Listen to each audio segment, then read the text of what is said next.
వే gold trusted gold buyers మీరు తాకట్టు పెట్టిన బంగారాన్ని విడిపించి ఈ రోజు ఉన్న మార్కెట్ ధరకు కొనబడను. విజయవాడ వెస్ట్ టీడీపీ ఇన్ఛార్జ్ గా బుద్ధా వెంకన్న అనేది ప్రస్తుతం టీడీపీలో జోరుగా జరుగుతున్నటువంటి చర్చ. కొత్త ఇన్ఛార్జ్ ఎంపికపై అధిష్టానం కసరత్తులు చేస్తోంది. నియోజకవర్గంపై దృష్టి పెట్టలేకపోతున్నానని ఎంపీ కేశినేని చిన్ని అన్నారు. కొత్త ఇన్ఛార్జిని నియమించాలని పార్టీకి కేశినేని విన్నవించారు. ఇన్ఛార్జ్ రేసులో బుద్ధా వెంకన్న, నాగుల్ మీరా, ఎంఎస్ బేగ్, డూండి రాకేష్, ఫతావుల్లా నియోజకవర్గంలో నేతలు, క్యాడర్ అభిప్రాయాలు అధిష్టానం సేకరించినట్లుగా తెలుస్తోంది. పర్టికులర్గా ఈ 4-5 పేర్లని ప్రస్తావించినట్లుగా సమాచారం. అభిప్రాయ సేకరణలో బుద్ధా వెంకన్నకు భారీ మద్దతు లభించింది. గత కొంతకాలంగా అసంతృప్తితో బుద్ధా వెంకన్న ఉన్నటువంటి మాట వాస్తవం. ఇక త్వరలోనే విజయవాడ వెస్ట్ కొత్త ఇన్ఛార్జ్ ప్రకటన వచ్చేటువంటి ఛాన్స్ ఉన్న నేపథ్యంలో గతంలో బాహటంగా బయట దీనికి సంబంధించి అసంతృప్తిని వ్యక్తం చేసినటువంటి పరిస్థితి బుద్ధా వెంకన్న విషయంలో ఉంది. చూడాలి అధిష్టానం ఈసారి ఆ అసంతృప్తిని చల్లార్చేటువంటి ప్రయత్నంలో భాగంగా విజయవాడ వెస్ట్ నియోజకవర్గానికి సంబంధించి ఇన్ఛార్జిగా బుద్ధా వెంకన్నను అనౌన్స్ చేయబోతుంది అనేటువంటి సమాచారం. దీనిపై మరిన్ని అప్డేట్స్ మా కరెస్పాండెంట్ వెంకట్ అందిస్తారు. వెంకట్, బుద్ధా వెంకన్న విషయంలో అధిష్టానం ప్రస్తుతం సానుకూలంగా ఉంది అంటే సరే, బుద్ధా వెంకన్న విషయంలో పెరుగుతున్నటువంటి వ్యతిరేకత కావచ్చు, కార్యకర్తలు వస్తున్నటువంటి పరిస్థితి కావచ్చు, గతంలో వైసీపీ ప్రభుత్వానికి ఎదురు నిలిచి మాట్లాడినటువంటి బుద్ధా వెంకన్న విషయంలో అధిష్టానం ఇప్పుడు సరైనటువంటి నిర్ణయం తీసుకుంటుంది అనేటువంటి ఒక మాట కూడా చెప్తున్నారు. ఏంటి, ఏ విధంగా చూడాలంటారు? ఎస్, అంటే గత కొన్ని రోజులుగా కూడా వెస్ట్ నియోజకవర్గానికి సంబంధించి అనేక చర్చలు జరుగుతున్నాయి.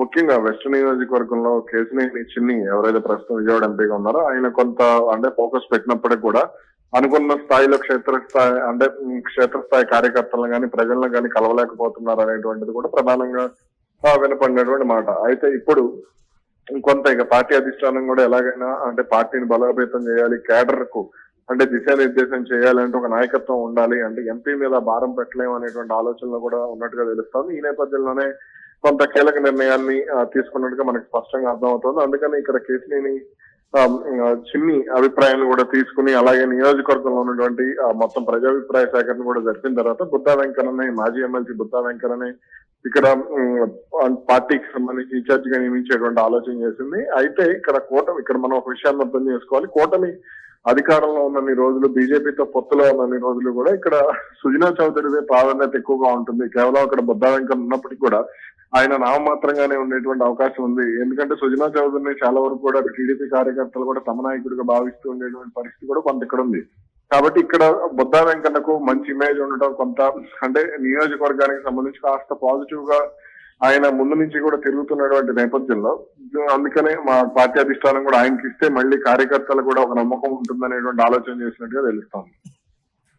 అంటే అధిష్టానం మరి ఒక 3-4 పేర్లను కూడా పరిశీలనలో ఉంది. కానీ బుద్ధా వెంకన్న విషయంలోనే భారీ మద్దతు అయితే ఉంది అనేటువంటి మాట. మళ్ళీ ఏమైనా సమీకరణాలు మారిపోయి బుద్ధా వెంకన్నకు మొండి చేయి చూపించేటువంటి అవకాశం ఏమైనా ఉందా? పర్టికులర్గా మిగతా వారు మనం ఇందాక ఏదైతే పేర్లు అనుకున్నామో వారు కూడా తీవ్రంగా ప్రయత్నిస్తున్నారు అనేటువంటి మాట. కొంచెం ప్రతిష్టాత్మకంగా తీసుకున్నటువంటి ఒక నియోజకవర్గంగా కూడా తెలుగుదేశం పార్టీలో పేరుంది ఆ నియోజకవర్గాన్ని. దాన్ని ఎలా చూడాలి? అవును, ఇక్కడ తెలుగుదేశం పార్టీకి సంబంధించి కొంత అంటే పార్టీ పరంగా మంచి ఇమేజ్ ఉండటం, కొంత ఆయనకు క్షేత్రస్థాయిలో కొంత అంటే కార్యకర్తలతో మంచి పరిచయాలు ఉండటం, ఒక్కొక్కరిని పేర్లు పెట్టి పిలిచేటువంటి పరిస్థితి ఉండటం, ఇవన్నీ కూడా బుద్ధా వెంకన్నకు చాలా వరకు కలిసి వచ్చే అంశాలు కానీ మనం చూడొచ్చు. కాబట్టి ఇక్కడ దాదాపుగా ఆయన్నే ఖరారు చేయొచ్చు. ఎందుకంటే గతంలో నాగుల్ మీరా ఇన్ఛార్జిగా అంటే బుద్ధా వెంకన్న ఉన్నప్పటికీ కూడా ఆయన అంటే మొత్తం ఎమ్మెల్సీగా ఉన్నప్పటికీ కూడా మొత్తం కార్యకర్తల వ్యవహారాలు ఇవన్నీ కూడా నాగుల్ మీరాకు అప్పగించేసి సైలెంట్ అయిపోయినటువంటి పరిస్థితులు లేదు అప్పట్లో. కానీ అయితే ఇప్పుడు మాత్రం ఇంకా పార్టీ అధిష్టానం కూడా స్పష్టమైనటువంటి ఆదేశాలు బుద్ధా వెంకన్నకు ఇచ్చింది. ఎందుకంటే గతంలో కూడా ఆయన కొంత యాక్టివ్ గా ఉండడం, వైసీపీ గవర్నమెంట్ లో కూడా ఆయన కొంత దూకుడుగా మాట్లాడటం ఇవన్నీ కూడా జరిగినటువంటి పరిస్థితి. కాబట్టి ఇక్కడ ఓకే, ఇక టైం వేస్ట్ చేయొద్దు అనేటువంటి ఆలోచనలోనే కొంత పార్టీ అధిష్టానం కూడా ఎవరికి బాధ్యతలు అప్పగించకుండా మీరు స్వయంగా చూసుకోవాలి అనేటువంటి అంశాన్ని కూడా బుద్ధా వెంకన్నకు స్పష్టంగా ఇప్పటికే పార్టీ పెద్దల నుంచి సమాచారం వచ్చినట్టుగా కూడా తెలుస్తోంది. Right, thanks for updates Venkat. మొత్తం మీద విజయవాడ వెస్ట్ టీడీపీ ఇన్ఛార్జ్ గా బుద్ధా వెంకన్నని అధిష్టానం నియమించబోతోంది అనేటువంటి వార్త.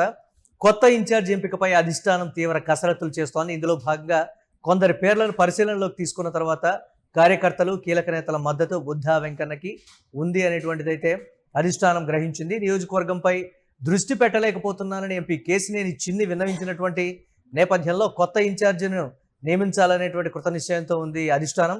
ఈ నేపథ్యంలో పార్టీకి కేశినేని చిన్ని కేసినేని ఒక విన్నపం కూడా చేశారు. ఇన్ఛార్జ్ రేస్లో బుద్ధా వెంకన్న, నాగుల్ మీరా, ఎంఎస్ బేగ్, డూండి రాకేష్, ఫతావుల్లా ఉన్నప్పటికీ ఎమ్మెల్సీ బుద్ధా వెంకన్న వైపే అధిష్టానం మొగ్గు చూపబోతోందనేటువంటి సమాచారం. నియోజకవర్గాల నేతలు, కేడర్ అభిప్రాయాలను అధిష్టానం సేకరించిన తర్వాత బుద్ధా వెంకన్న విషయంలో కీలక అభిప్రాయాన్ని వ్యక్తం చేసేటువంటి ఛాన్స్ ఉంది.